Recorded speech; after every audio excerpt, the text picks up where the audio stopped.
Welcome. In this video, I'll show you how to set focus hours for notifications in Basecamp, right? So first up, log into your Basecamp account, and once done, just go to the top right, click on your profile, and in here, instead of turning on focus mode, which you can do manually, all right? If you want to, but if you want it to be automatic, you can go ahead and click on change your notification settings.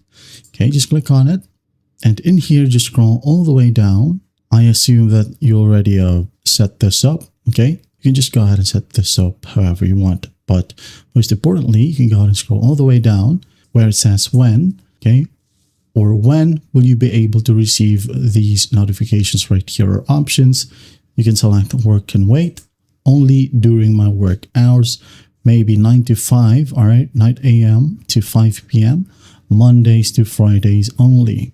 And you could go ahead and enable catch me up if anything happened after hours, okay? It says here, Basecamp will send you an email or push notification summarizing everything that happened while you were away, which is actually a great feature.